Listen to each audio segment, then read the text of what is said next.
Hello everyone, welcome to astrologynewsreport.com. Today is November 17th, 2013. Presenting an alternate view of world events as seen through the lens of Vedic astrology. I'm Ron Berger. And I'm David Anton Savage. Let's take a look at the week that was. A planetary pattern we were talking about for the past couple of weeks manifested again this past week. Mars, the planet of violence and destruction, has been sending its special 8th house aspect to Uranus, starting back when Mars entered Leo at the beginning of October. Since Uranus is the planet of sudden events and is in Pisces, a water sign connected with oceans, this manifested as the super typhoon Haiyan that hit the central Philippines last week, causing tremendous destruction and thousands of deaths, followed this week by starvation and disease. A massive aid effort is now underway to help the beleaguered region. Mercury is the planet of communications. In Western mythology, Mercury is the messenger god, Hermes. Thus, Mercury becomes messaging.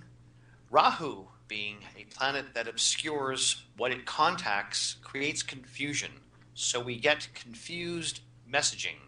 Last week, President Obama's repeated promise that if you like your current health care, you can keep it, which turns out to be not completely true. Got transformed by the right-wing media and the Republican politicians into a bludgeon to beat up on the new Affordable Care Act, and so the president has had to transform, that's Rahu, agent of transforming, his previous statements, which is Mercury, finally agreeing that folks who want to can keep their existing plan for another year.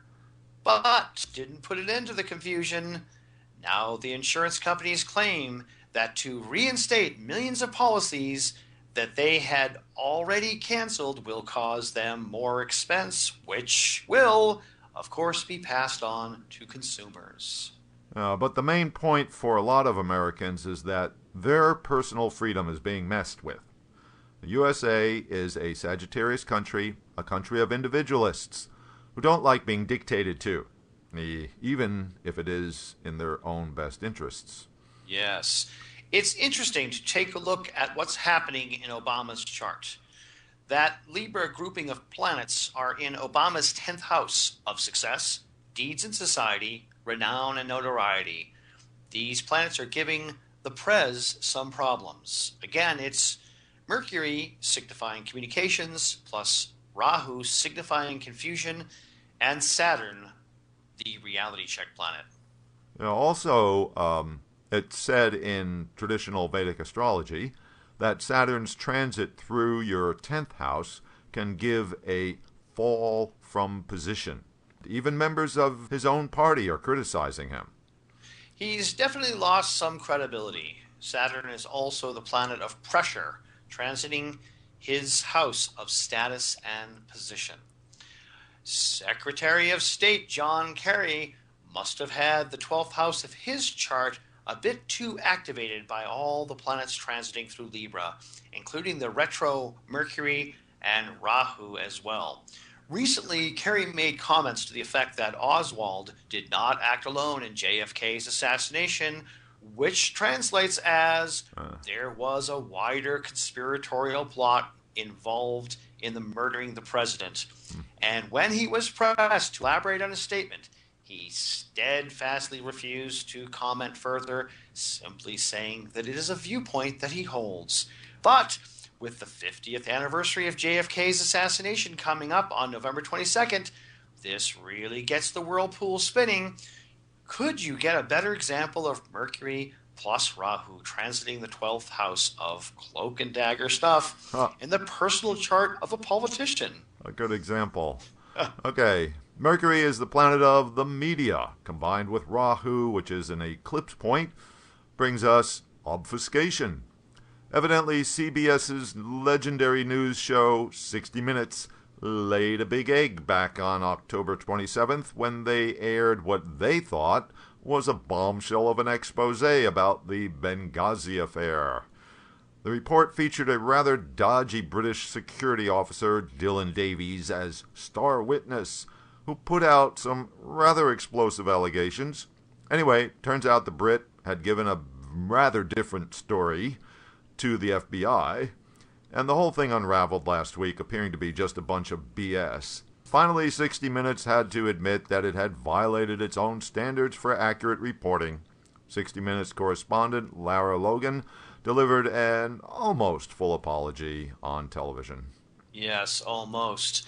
It's interesting that when the story was aired on October 27th, Mercury was retrograde and conjunct Saturn, the planet of responsibility, indicating a high potential to fail to perform due diligence, which has now been revealed to be the case, as Mercury has now returned to direct motion. Mercury and Rahu were conjunct last week. Mercury is the planet of communication, writing, and that includes books. Mercury is the planet of learning. Eclipse point Rahu obscures and stands for darkness. The private school authority in Pakistan, which oversees as many as 40,000 affiliated schools, has banned I Am Malala by Malala Yousafzai, the teenage education activist shot in the head by the Taliban in 2012. The chief of the All Pakistan Private School Federation said Malala's book contains anti-Islamic and anti-Pakistani content. Oh, lordy, lordy. Another interesting manifestation of Mercury conjunct Rahu and Saturn is that Mercury is writing, Rahu is transformation, and Saturn is the established order. A federal judge has handed Google a resounding victory in its 8 years long copyright battle with the Authors Guild over the Internet Leviathan's controversial decision to scan more than 20 million library books and make them available on the web. The judge cited the, get this, transformational nature of the proposed new service. Yes. And here's one last item that I just can't let go by. Thanks to Tom of Boston for a heads up on this. Did you see the New York Times front page last Wednesday? There was this amazing photo of Saturn taken by the Cassini space probe as it blew past the ringed planet. Mercury is the planet of the media. Rahu represents modern technical stuff as well as something unusual. And Saturn, of course, is Saturn. Yeah, you don't usually get a planet on the front page of the New York Times. Yeah, like that. We will conclude our November 17th review of the week. Be sure to click in with us next week.